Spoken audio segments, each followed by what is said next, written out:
Hola a todos, ¿cómo estáis? Bienvenidos a la segunda temporada del podcast Neuroaprendizaje.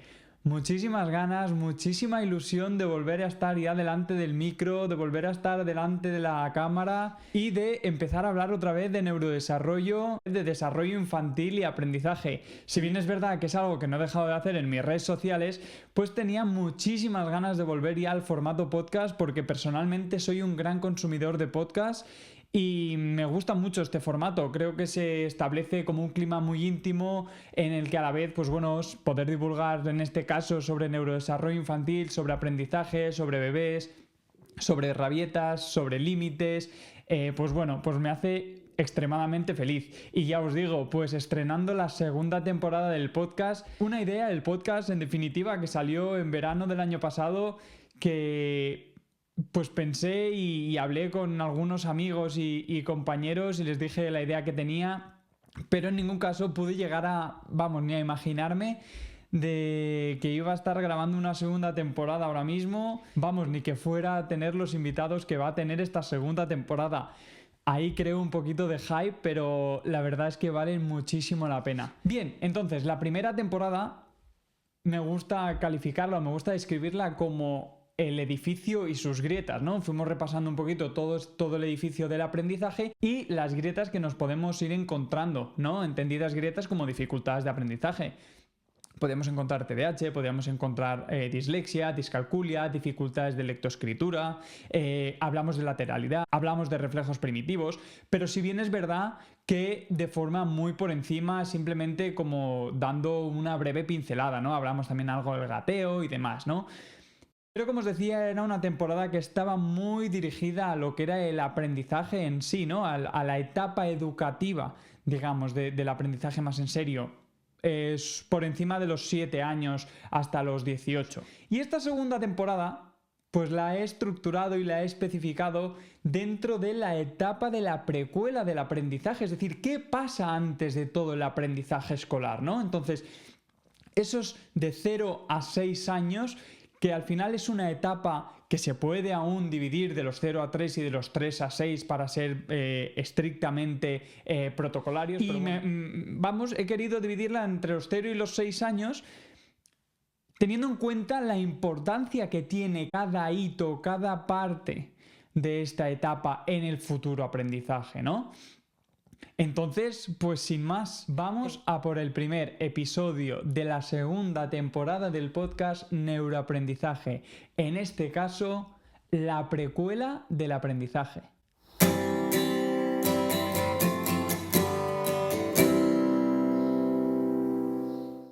Bien, pues quiero arrancar ya con una frase, con el primer objetivo que me he marcado para este primer episodio, que es: el aprendizaje no empieza ni en los libros ni con los libros.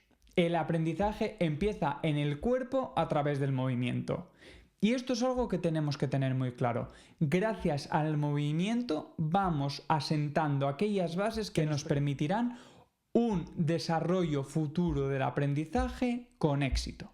Bien, y con esto, pues vamos a preguntarnos el por qué estamos aquí y por qué hemos arrancado con esto, ¿no? El cambio de paradigma. Entonces, el aprendizaje no se basa en estudiar más ni en querer aprender, lógicamente. Si un niño no quiere aprender, no aprenderá. Y entonces tendremos que preguntarnos por qué no quiere. Pero no es cuestión de hacer más y más y más y más y más, ¿no? Es cuestión de tener un sistema nervioso organizado. Y aquí ya entramos con la primera diferencia que tenemos que conocer. La diferencia entre síntoma y causa. El síntoma es lo que vemos. Un niño que no entiende lo que lee o que le cuesta leer, que se pierde de renglón, que hace inversiones, que no entiende las matemáticas, que no para quieto, que se distrae con facilidad, que le cuesta concentrarse. Todo esto son síntomas. Todo esto es observable. El niño está en una clase y se queda mirando por la ventana. El profesor le dice: Pepito, no mires tanto por la ventana y atiende. Concéntrate, hay que hacer los ejercicios.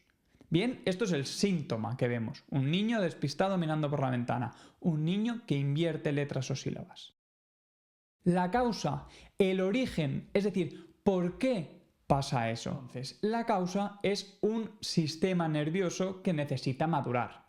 Pero cuidado, necesita madurar no significa el ya madurará solito.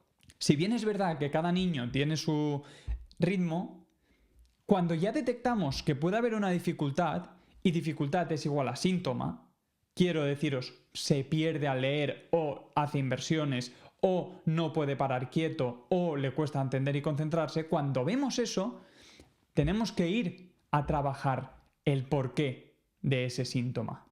No el síntoma, no trabajamos que atienda más, trabajamos el por qué no puede atender más. Bien, pero no es cuestión de ya madurará, porque entonces es el efecto bola de nieve que cae sobre una ladera, que empieza pequeñita, pero a medida que va cayendo y va cayendo y va cayendo, se va haciendo gorda, gorda y gorda, y por lo tanto el impacto va a ser mayor.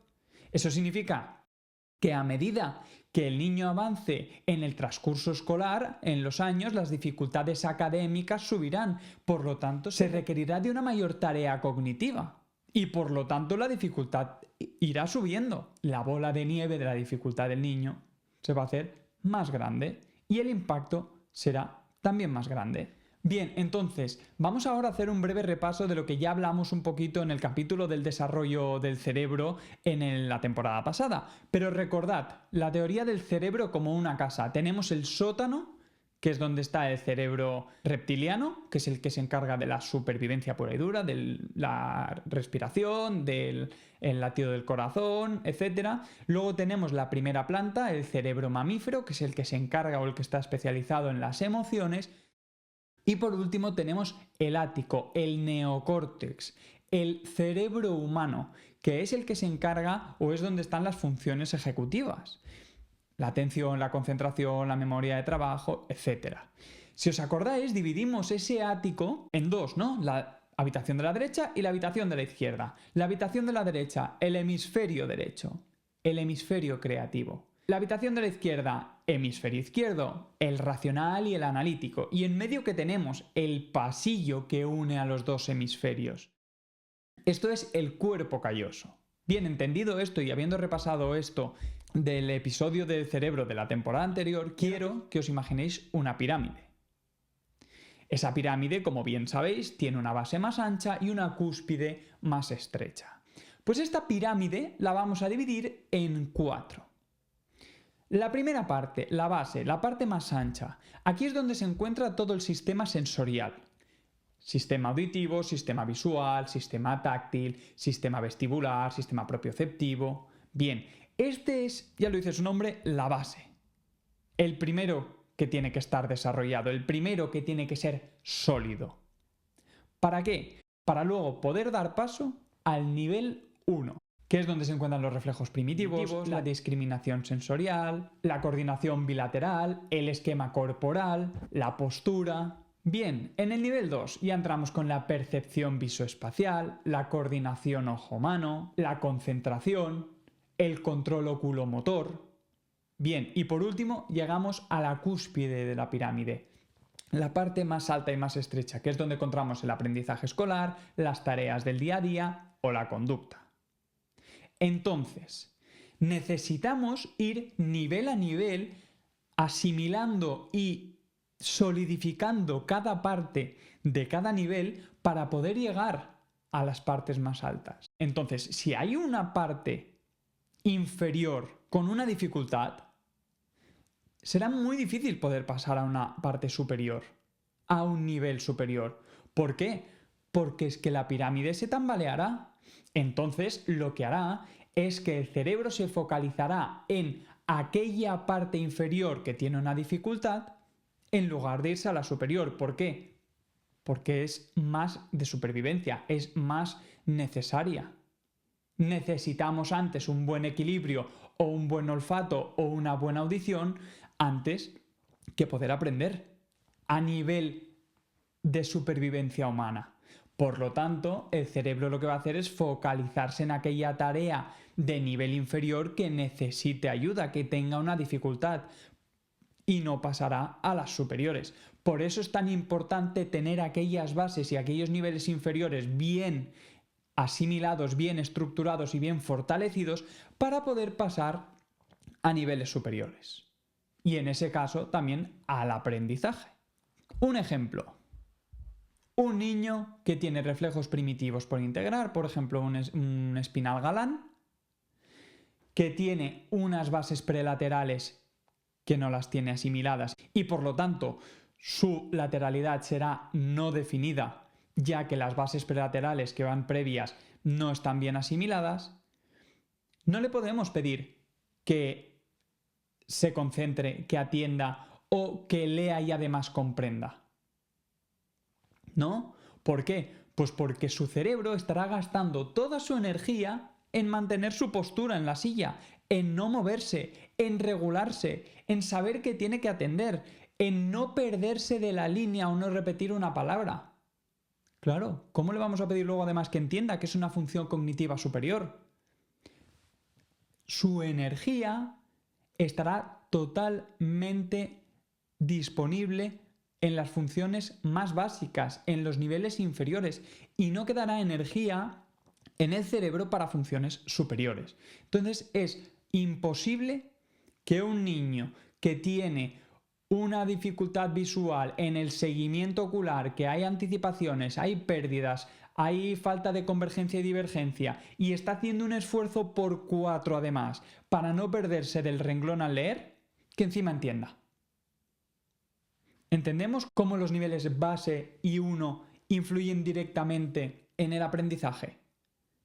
Pues por lo tanto, su problema no estará en la comprensión lectora, ese será el síntoma. Será lo que vemos. Pero la causa, ¿dónde está? En un sistema visual, por ejemplo, que es el ejemplo que estábamos comentando de este niño, en un sistema visual debilitado, un sistema visual con dificultades en el seguimiento, con anticipaciones, con pérdidas, con una convergencia y una divergencia dificultosa o no correcta. Entonces, ¿qué es lo que habrá que ir a trabajar? El sistema visual. Un niño con otitis serosas, que son aquellas otitis que no tienen infecciones, pero que tienen un acúmulo de moco en el oído. Es muy normal que los padres no nos demos cuenta, porque al no haber infección no hay dolor. Entonces, si no sabemos de eso y el niño tiene moco, es muy normal que su capacidad auditiva se vea reducida, que no oiga por ese oído donde haya tenido esa otitis serosa. Por lo tanto, será un niño que adquirirá o que es posible que adquiera menos vocabulario, será un niño que oiga menos, por lo tanto será un niño que esté más despistado. ¿Es un niño que tiene déficit de atención? No, es un niño con moco en el oído. Entonces, su oído ha tenido menos capacidad para poderse desarrollar. ¿Dónde estará el síntoma? En que mirará por la ventana, en que será distraído. ¿Dónde está la causa? ¿En que es TDAH? No, en que tiene un sistema auditivo por madurar, por desarrollar, que ha sufrido una lesión y que hay que desarrollar. Bien, entonces la importancia del movimiento, como estamos viendo, es básica. Es básico que entonces el niño de bebé pueda moverse, porque es cuando va a empezar a asimilar aquella base de la pirámide. Por lo tanto, el niño necesita poderse mover en libertad. No hay más. El niño no tiene que estar todo el día, lógicamente, los 2-3 primeros meses, sí, hasta que no haya un sostén cefálico, me refiero. Pero una vez ha conseguido llegar a la línea media y sostener la cabeza, el niño tiene que poderse mover en libertad, tiene que poderse mover los brazos, tiene que poder mover las piernas, tiene que poder explorar. Porque es gracias a explorar, a jugar, a ver, a chupar los objetos, a llevarse las manos a la boca, a poder mirar a papá y a mamá, a poder ver un estímulo, que va a conseguir adquirir toda aquella base de la pirámide. Todo este movimiento libre, ¿a qué ayudará? A la visión, a la coordinación ojo-mano, a las simetrías corporales tan necesarias. Bien, entonces, ¿por qué un niño necesita un desarrollo ordenado en cuanto a las fases, no saltarse ninguna, y que sean totalmente ordenados y organizados? Porque según la ley de Hebb, las neuronas que se activan juntas permanecen juntas. Si un niño recibe estímulos ordenados y organizados, el camino que habrán hecho las neuronas, las conexiones que habrán hecho las neuronas gracias a la neuroplasticidad, será correcto. Pero si los estímulos no están ordenados ni están organizados, ese camino también será erróneo, porque los estímulos recibidos son erróneos. Bien, entonces, ¿qué es la neuroplasticidad? Es la creación de las redes neuronales y de las estructuras gracias a la repetición. Por lo tanto, el cerebro aprende por repetición. ¿Y la repetición de qué? De experiencias, de movimiento, de juego, de la estimulación. Entonces, por lo tanto, una estimulación fortalece la conexión en las estructuras neuronales y una baja estimulación también hace que esas conexiones se pierdan. Esto es lo que se conoce como la poda sináptica. Algo que yo hace tiempo que no utilizo, el cerebro deja de enviar y de malgastar energía en eso. Entonces digamos que es como si se podaran. Pero si repetidamente, gracias a la repetición, gracias a las experiencias, gracias al movimiento, yo voy continuamente realizando esa repetición, esas conexiones entre las neuronas, esas sinapsis, cada vez serán más fuertes. Entonces lo que lograremos es, yo siempre pongo el mismo ejemplo, autopistas y no carreteras comarcales, lo que favorecerá el traspaso de información tan necesario entre ambos hemisferios. ¿Para qué? Para poder desarrollar tareas tan y tan necesarias como la lectoescritura, en la que el hemisferio izquierdo codifica y el hemisferio derecho interpreta. Bien, pues padres, madres, profesionales de la docencia y de la sanidad que podáis estar al otro lado, este es el primer episodio del podcast. Las bases, la precuela del aprendizaje. Lo que quiero que os quedéis, o el objetivo que yo tenía con este podcast y que voy a volver a repetir, es que cuando haya una dificultad en las partes superiores de la pirámide del neurodesarrollo, es porque seguramente en los niveles inferiores también haya una dificultad. Os he puesto los ejemplos. Entonces, el síntoma será ver que un niño invierte letras. Pero la causa es un sistema nervioso por madurar. Entonces lo que habrá que ver es qué parte del sistema nervioso hay que madurar. ¿Será la base? ¿Será el nivel 1? ¿Será el nivel 2? Y cuando nosotros trabajemos y maduremos aquel nivel, aquella dificultad en aquel nivel inferior, el nivel superior se desarrollará con éxito. O por lo menos si hay que trabajar ese nivel superior, será en menor tiempo y de forma mucho más eficiente. Así que por favor vayamos al origen, no al síntoma. Bien, y me despido ya. Recordad que el podcast sale de forma quincenal los miércoles. Estad atentos a mis redes sociales, @soyguillebrito, @neuroaprendizaje_podcast, porque allí tendréis todos los clips, todas las fechas, todo para no perderos nada. Bien, y aquí hay algo que os quiero decir también. No todo se puede hablar por redes. No, todo se puede hablar por redes. Pero no por eso es cuestión de no decir las cosas. Y yo las cosas las digo tal y como las pienso por email. Así que si estás siguiéndome en redes, si me sigues por el podcast, será porque tenemos una visión similar. Entonces no lo dudes y entra en www.centrobrito.com y regístrate para recibir mis emails. Padres, madres, me despido. Espero que el primer episodio haya servido un poco como introducción de lo que va a ser esta temporada 2, dirigida sobre las bases del aprendizaje, sobre los cimientos del edificio del aprendizaje que tenemos que construir para que intentemos que no haya grietas y llegar al momento del aprendizaje más en serio, pues con menos papeletas de que nos toque sufrir una dificultad de aprendizaje, a nuestro hijo en este caso, o a nuestros alumnos, de poder detectar cosas y que las podamos derivar si eres docente, si eres profesor, de que puedas ver si existe alguna dificultad en el aula con algún alumno y la puedas derivar o puedas decir, esto no me gusta. Este es el objetivo. Así que sin más, nos vemos dentro de 2 miércoles y hasta entonces, cuidaros mucho. Hasta luego.